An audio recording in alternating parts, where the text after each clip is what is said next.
প্রিয় দর্শক, যুক্ত হয়েছি চকরিয়া পৌর বাস টার্মিনাল কিচেন মার্কেট অর্থাৎ খাঁচা বাজার এলাকায় আমরা যুক্ত হয়েছি।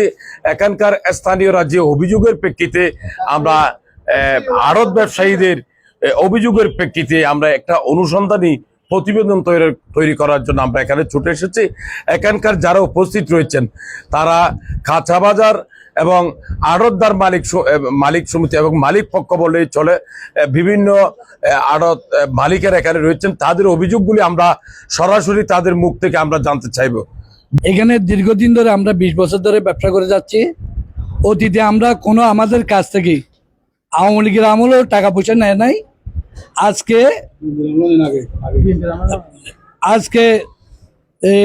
পহিলা বৈশাখ থেকে কাঁচা বাজার ইজারা নিচ্ছে এবং 1950-এর ইজারাদার এসে আমাদের থেকে প্রতি গাড়ি 1000 টাকা চাইতেছে। আমরা বলতেছি কিসের টাকা এটা? আমরা তো 99 বছরের জন্য দোকান নিচ্ছি পৌরসভা থেকে, আমরা পৌরসভাকে ভাড়া দিই। আমরা কেন টাকা দিব?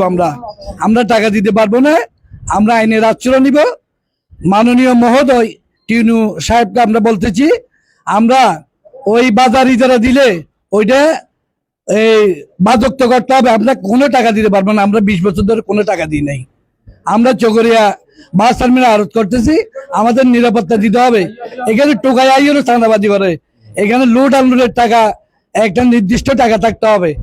নির্দিষ্ট টাকা মানে 100 টাকা 150 টাকা আমাদের কাছ থেকে 250 টাকা দাবি করে। আপনাদের কাছ থেকে যে চাঁদাটা মানে আদায় করতে চাচ্ছে, এটা কি অতীতে দিয়েছে? আমরা দিই নাই, আমরা অতীতে দিই নাই। এটা বৈধতা কোনো কোনো বৈধ নাই। সারা বাংলাদেশে কোনো এইখানে বৈধতা নাই। সারা বাংলাদেশে কোনো এইখানে হাজিল দেওয়া হয় না।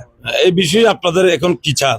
আমরা টাকা দিতে পারবো না। আমরা না হয় দোকান করবো না, যে এখানে অতীতেও দেন নাই, এখনো দেবো না।